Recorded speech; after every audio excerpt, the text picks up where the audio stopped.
You play the lead role, one of the leading roles, and all of the characters, as I said, are so vividly sketched.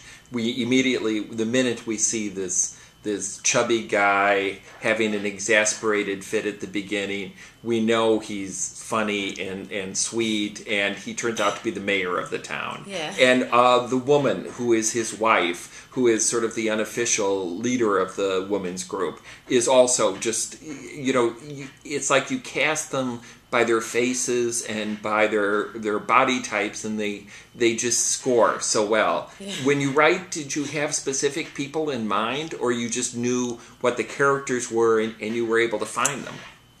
No, because I work with non-professional actors. I work with people that I find in real life. Oh my God. Yes, most of them are non-professional actors. So, no, I don't. I write, and I have a very specific idea of what the character is going to be, but not, I don't write for people that I know. And then I have at least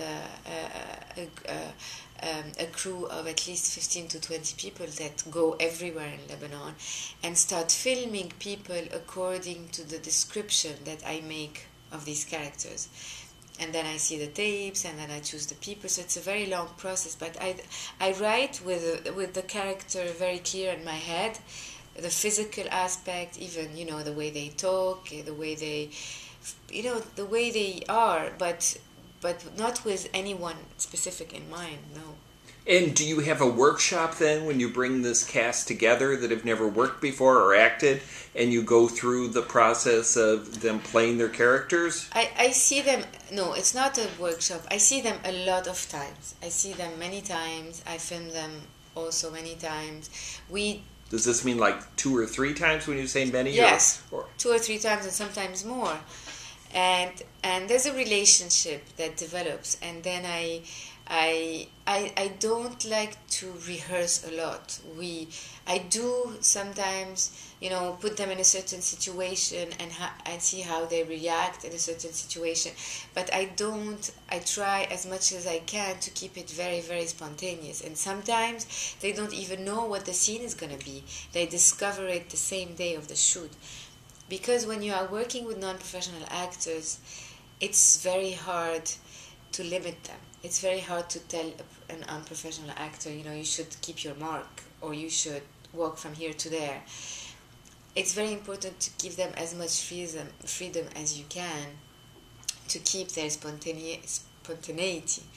And so it's a very complicated process, because of course you have a very structured script, and sometimes you really need to follow it, but sometimes also when you feel like it's not working and they're not being very spontaneous and real, you improvise or you do something completely unexpected. And I love these unexpected moments of truth that happen when you do unexpected things, and the fact that I'm acting with them does help me, because the relationship becomes so much more organic, and you are there inside with them in the scene, and you are giving them instruction from within, and sometimes you do completely unexpected things, and unexpected moments, magical moments of truth happen, and I'm always looking for that unexpected moment of truth. So it's a very complicated process, but and it doesn't mean that I'm doing the things right, but I've created my own way of working, and it works for me.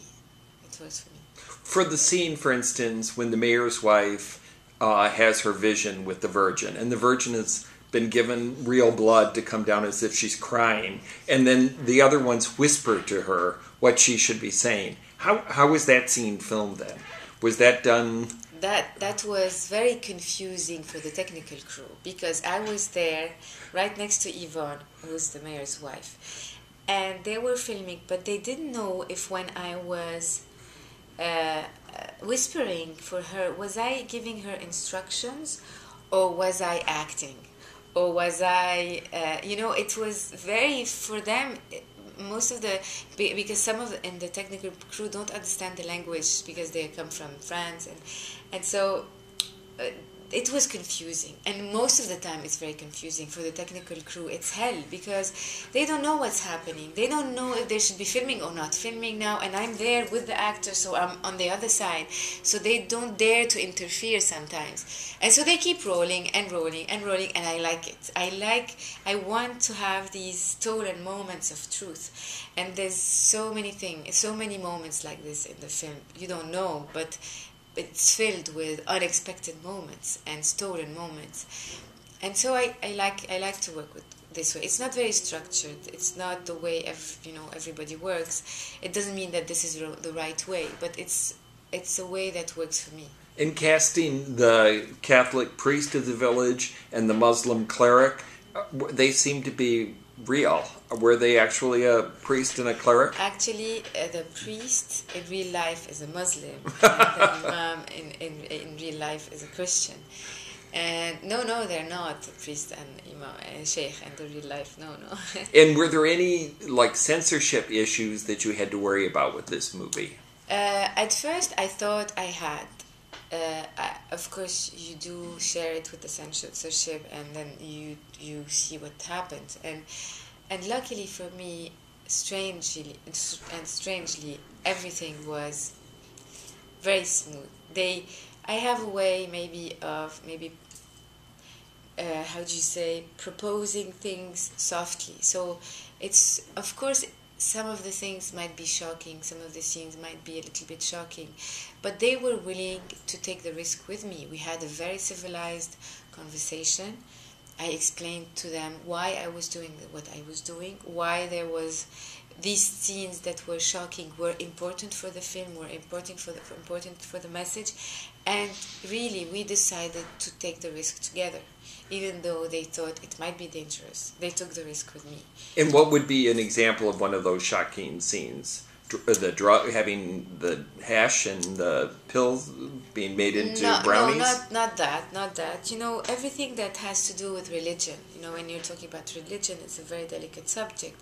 When you have to break the statue of the Virgin Mary, it's a delicate subject. So it's things that mostly have to do with religion. You have to tackle it very delicately. And I have a very clear conscience. I believe that I've tackled this with a lot of respect, and it's not about religion. The film is not talking about only, Christians and Muslims fighting. This film is about, could have happened between two races or we could have created two new religions. We could have talked about something completely different. It could have happened between two families. It's not about religion. It's about how, as human beings, we are not able to tolerate our differences. We are not able to tolerate how, other people want to exercise or their religion or their rituals or the way they dress or what they believe in. No matter what it is, I have a lot of respect for faith. No matter what your faith is or what you believe in, everybody has to right to believe in what they want to believe in. And so it's not about religion. It's about how we don't tolerate differences. You were born in 1974 when I think Lebanon was first in this horrible civil war where Beirut was torn apart, one of the most beautiful cities in the Middle East. Absolutely. And things just went crazy. So growing up in that environment, when did you decide that you wanted to be an actor, you wanted to be a filmmaker, you wanted to make movies? I decided very early because, when you live in the war, as children, most of the time we were bored because we couldn't go to school, there was no school, we couldn't play outside, we had to stay at home, either at home or in shelters. During the years where, I was supposed to wake up to the world and understand what's happening around me, I was very bored. So I think that TV became a very important part of my life because it allowed me to discover what's going on in the world.